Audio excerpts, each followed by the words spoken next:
Ini pengalaman pribadi ya. Saya dulu SMP itu di perpustakaan nemu sebuah buku Kristen. Saya lihat ada kitab Kejadian, kitab Keluaran, apa ini gitu kan, saya nggak paham itu. Nah berlanjut SMA, karena waktu SMA itu saya aktif jadi OSIS, jadi PMR, jadi pokoknya lengkap lah.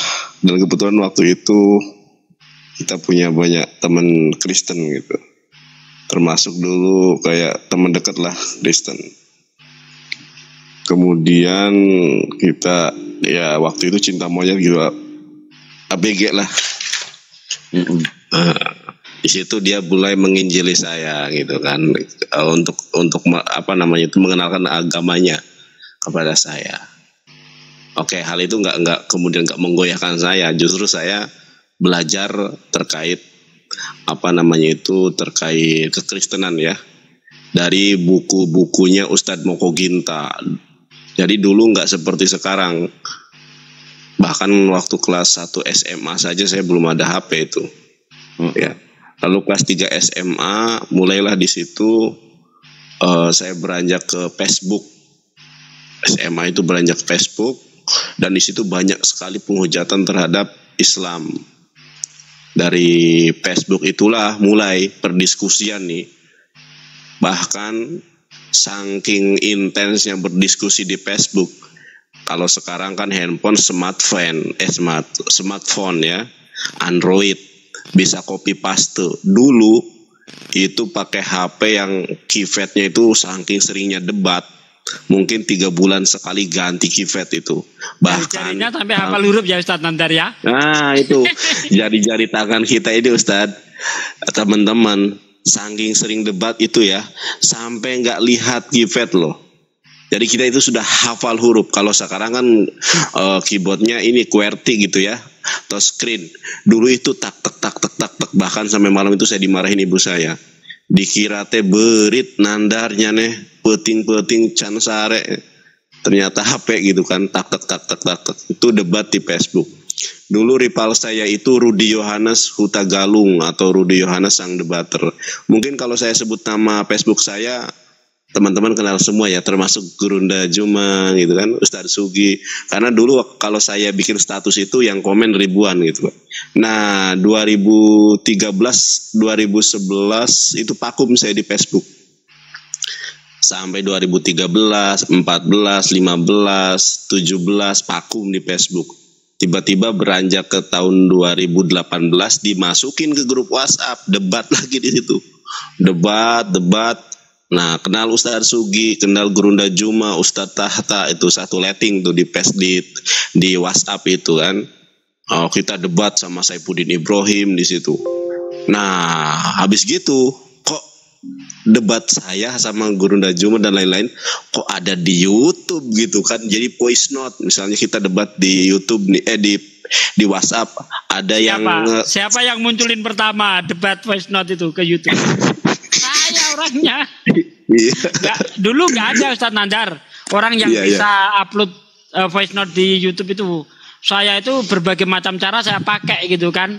Saya rekam dulu lah, macem lah. Akhirnya menemukan ini apa namanya, aplikasi tangkap layar itu kan. Nah, nggak ngerti itu tangkap layar, saya tangkap terus, saya seperti itu. Ya lanjut. Ya itu tadi ya. Terus beranjak ke 2019 akhirnya saya diajarin tuh sama Bang Kandar ya kan, Bang Erik Viral Indonesia. Ya, kalau Ustadz Sugi itu sudah semenjak sebelum saya kenal YouTube sudah ber-YouTube gitu kan, sudah punya YouTube gitu kan. 2020 baru tuh. Nah, ketika debat sama Saifuddin Ibrahim masalah Yohanes 13:13, subscriber saya membludak itu, ya kan, yang masalah karena dulu Saifuddin Ibrahim itu kan?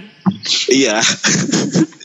Karena dulu Saifuddin Ibrahim ini dianggap murtadin cerdas ya, guru besar, kiai besar gitu.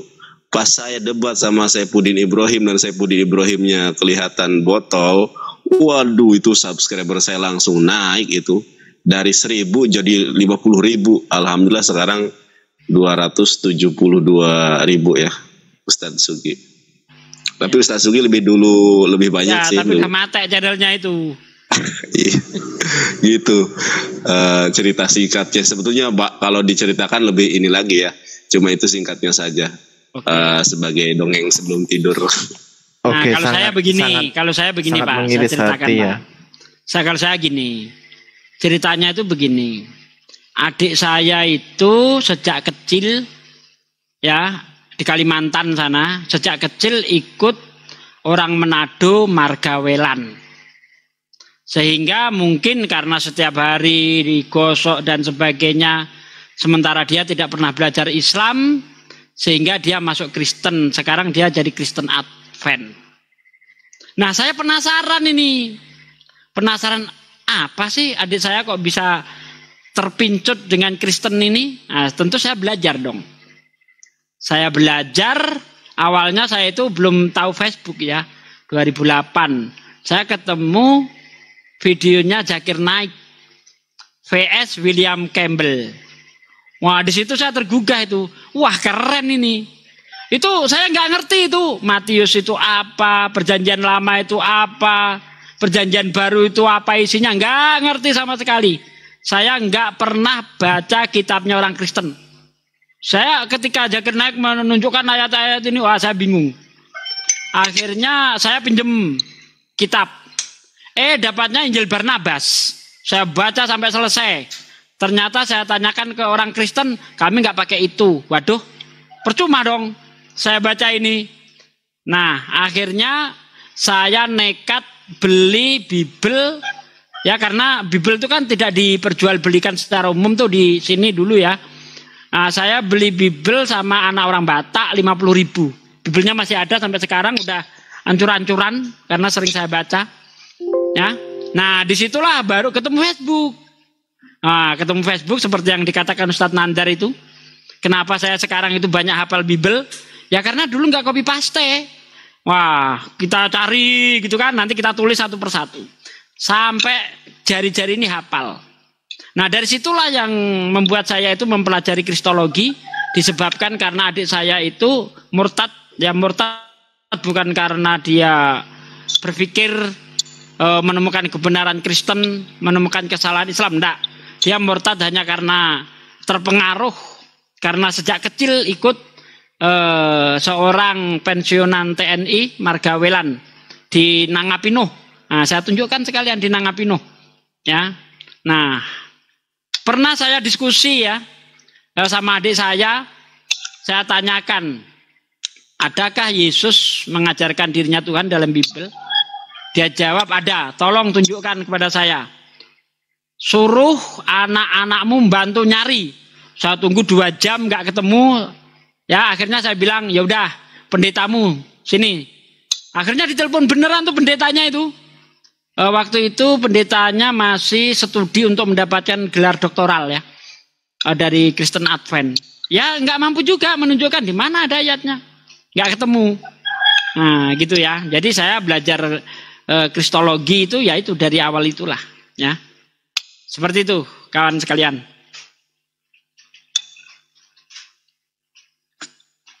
Ada yang lain kah? Iya, kisahnya sungguh-sungguh mengharukan ya teman-teman. Lanjut, silakan. Nah, kalau Bang Juma lebih tragis lagi itu ceritanya itu.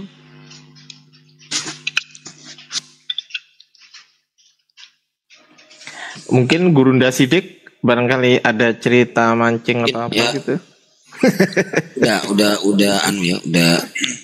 Udah dari Bang Jonathan ya mungkin sama Pak Ustadz juga ya gitu aja. Udah tadi pertanyaannya kenapa tertarik? Karena banyak penghujat.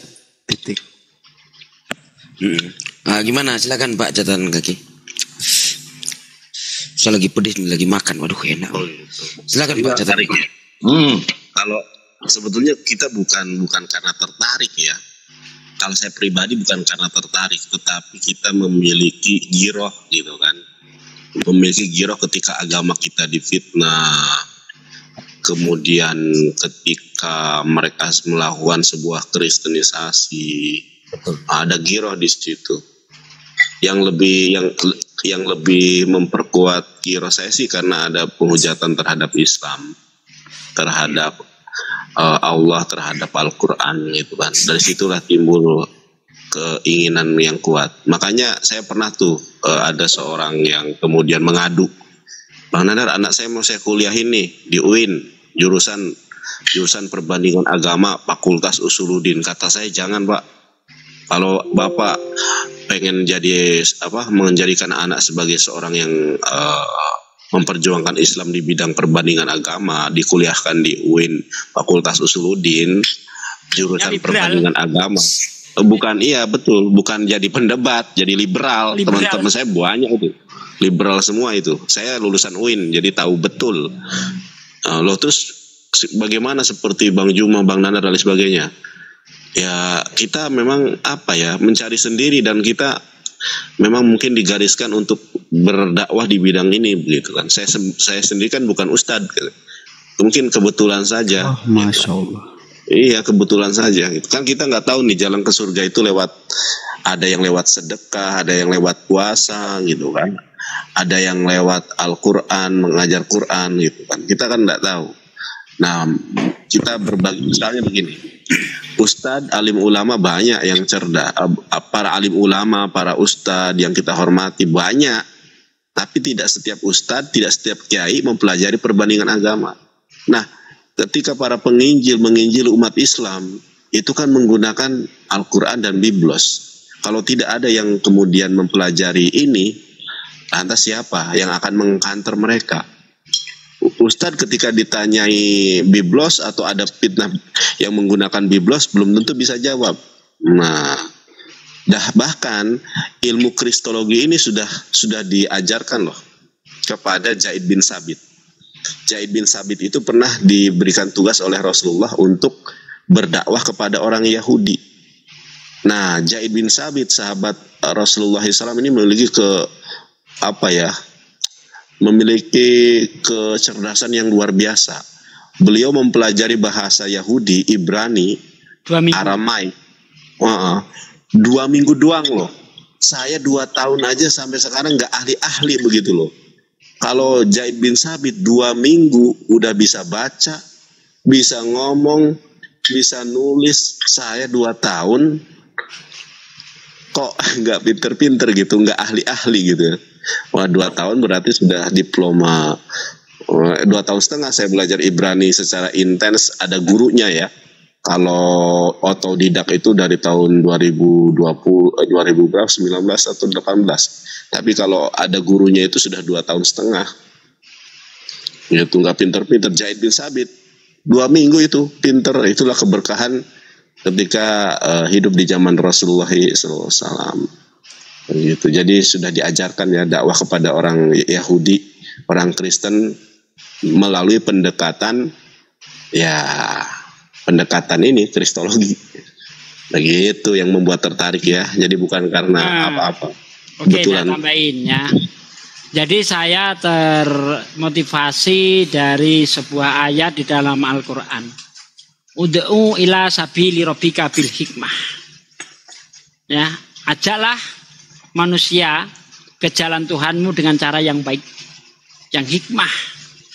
Ya, ada ayat lagi yang mengatakan sekiranya kalian berdebat dengan ahli kitab, maka berdebatlah dengan cara yang baik, kecuali terhadap orang-orang yang zalim. Nah, saya memanai dengan cara yang baik, ya, itu ya dengan cara menggunakan Bible untuk mendebat orang Kristen. Karena kenapa saya tidak pakai Quran? Karena orang Kristen tidak percaya Quran. Percuma saja kita mendebat orang Kristen pakai Quran. Sementara dia, misalnya nih, Yesus bukan Tuhan menurut Al-Quran. Kata orang Kristen, enteng jawabannya. Itu kan menurut kitabmu. Apa urusannya dengan saya? Selesai kan? Selesai enggak kalau digitukan? Selesai.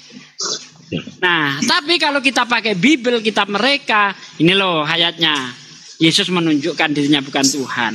Contoh, ketika orang Kristen mengatakan, apa buktinya Yesus Tuhan? Bisa melakukan keajaiban, bisa membangkitkan orang mati. Ternyata menurut Yesus di dalam Yohanes 11 ayat 41, 42, 43, Yesus di situ bersaksi sebagai utusan. Yesus menengadahkan tangan ke atas, lalu berkata, ya Bapa, Aku bersyukur kepadamu. Aku tahu engkau selalu mendengarkan aku. Karena engkau selalu mendengarkan aku, maka supaya mereka tahu bahwa engkau yang telah mengutus aku. Nah, ternyata Yesus ngaku utusan ketika membangkitkan orang mati. Menurut orang Kristen, Yesus adalah Tuhan ketika membangkitkan orang mati. Menurut Yesus sendiri, dia utusan. Nah, ini nggak bisa dijawab kita jawab pakai Quran. Mereka nggak percaya. Gitu loh, ya kawan-kawan. Jadi perlu kristologi, bukan tujuannya menghujat, tapi tujuannya berbicara itu harus pakai dasar. Berbicara tentang kekristenan dasarnya Alkitab, Biblos. Berbicara tentang Islam dasarnya Quran dan hadis. Jangan nyebrang. Jangan bicara Kristen pakai Quran. Jangan bicara Islam pakai Bible, nggak nyambung. Jangan seperti itu. Ya kawan-kawan, makanya perlu belajar kristologi supaya kita tidak asal cuap-cuap, tidak asal ngomong begitu. Ya, harus punya dasar kita ngomong itu. Begitu kawan.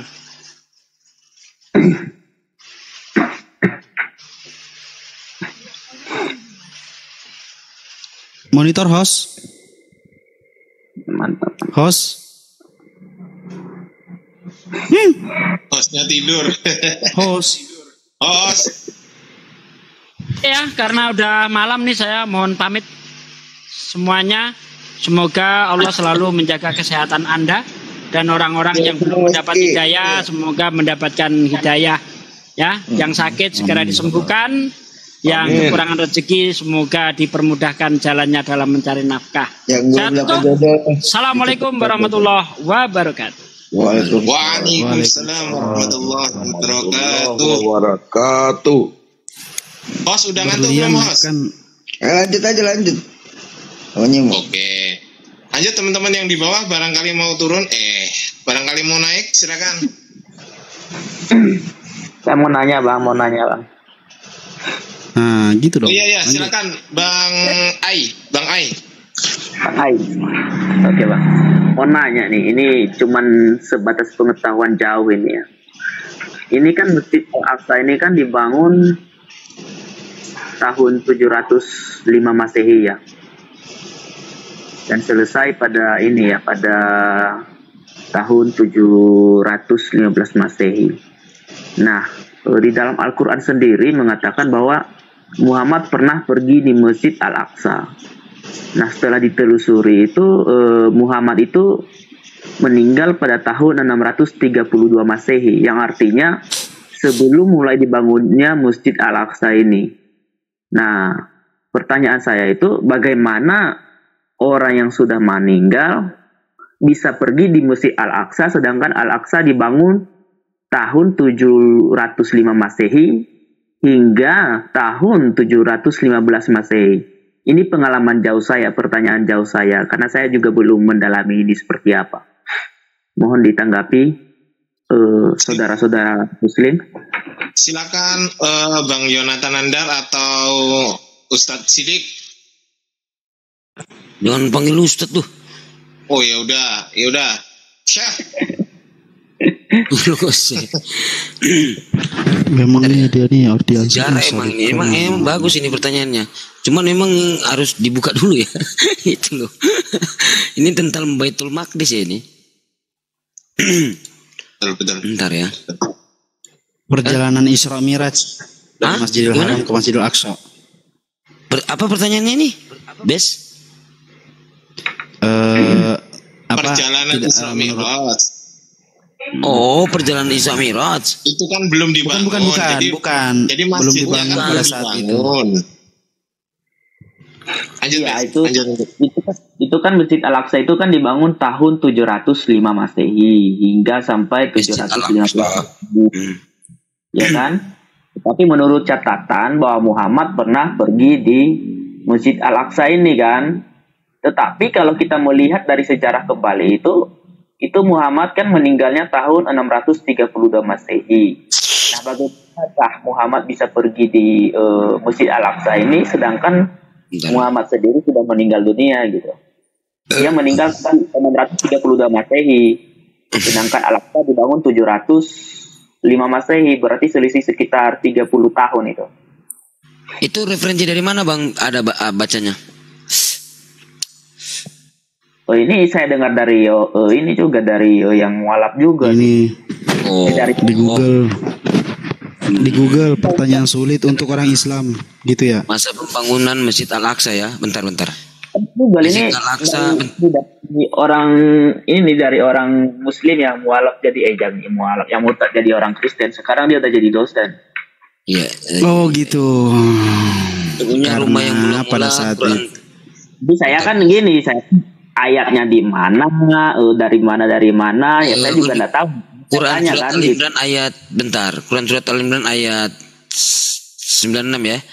Sesungguhnya rumah mula-mula dibangun untuk tempat ibadah manusia ialah Baitullah yang di Mekah yang diberkahi dan menjadi petunjuk bagi semua manusia, ya kan? Sabar. Masjid Al-Aqsa. Tapi kalau lihat itu kan cuma narasi yang di anu ya. Sementara nggak di anu ya, cuma dari dengar ya Bang ya. Iya dengar. Jadi menurut penjelasannya itu bahwa Muhammad itu kan meninggal tahun 635 Masehi, sedangkan Al-Aqsa ini dibangun 705 Masehi. Gitu. Jadi bagaimana itu Muhammad bisa pergi di sana gitu. Iya, bentar ya. Masjid bukan bangunan, hanya menentukan tempat. Bisa ditunjukkan menjelaskan Masjid Al-Aqsa. Oh ini peristiwa Isra Miraj dalam surat 17 ayat 1. Bentar ya, saya buka ya. Quran 17 ayat 1. Ya kalau dengar orang harus bawa Bang Anu, misalnya ada literasi gitu kan. Tapi nggak apa-apa lah. Quran 11 ayat 1. Prakonstruksi itu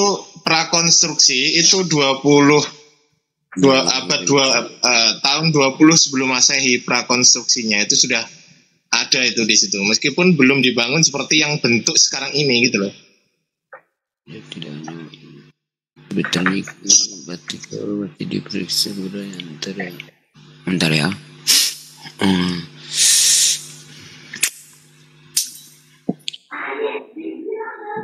Nah, dari mau nanggapin lagi nggak tuh Bang Andri? Pada tahun dia bawakan tadi gimana? Jawaban benar Al-Quran menyebutkan ya gini, Bang Petrus. Pada tahun sebelum 622 Masehi, gitu kan? Terus yang didengar apa? Kan ini Muhammad kan meninggalnya tahun 635 Masehi kan? 635 Masehi. Nah, sedangkan itu menurut catatannya itu katanya Muhammad pernah pergi di Masjid Al-Aqsa ini. Maksudnya Muhammad pernah pergi di Masjid Al-Aqsa gitu. Namun kalau kita telusuri sejarahnya kan Masjid Al-Aqsa ini kan dibangun 705 Masehi sampai 715 Masehi gitu. Nah, itu kan jadi pertanyaan gitu. Oke. Jadi gini. Coba buka di Quran. Sebentar. Karena kamu hanya mendengar dari literasi, coba saya sampaikan sedikit. Ini coba di mute dulu ini. Waduh. Di dalam Quran surat Al-Isra ayat pertama ya. Maksudnya Allah yang telah memperjalankan hambanya ke suatu malam dari Masjidil Haram ke Masjidil Aqsa ya. Yang telah kami berkahi sekelilingnya agar kami perlihatkan kepadanya sebagian dari tanda-tanda kebesaran kami. Punya dia adalah yang maha benar lagi maha mengetahui. Nah, referensi sejarah tidaknya kita mengacu dari bentar ya, Britannica artikel bahwa ini menunjukkan bahwa Masjid Al-Aqsa yang sekarang berada di Yerusalem dibangun dibangun antara 637 638 ya. Dan ini sesuai dengan Sahih Bukhari volume 4 kitab 55 nomor 585 yang menyatakan bahwa masjid kedua yang dibangun setelah Masjidil Haram adalah Masjidil Aqsa dalam jarak waktu sekitar 40 tahun ya. Bentar. Sementara Masjidil Haram secara resmi dibangun sejak ditaklukkannya direbutnya Mekah oleh umat Islam mulai tahun 630 Masehi. Gitu ya. Namun tidak dijelaskan sejak tahun berapa sebuah bangunan masjid utuh didirikan di sekeliling Ka'bah. Oke. Lantas apakah kesalahan atau pergantian oleh pihak-pihak tertentu dalam ayat Quran surat 17 ayat 1. Nah, Ya pun yang benar adalah. Jadi di sini saat Al-Quran menyebut kata Masjidil Aqsa, wahyu ini diturunkan pada tahun, mungkin bisa ditambahkan 600, mungkin bisa diluruskan teman-teman ya. 622 Masehi. 600 berapa?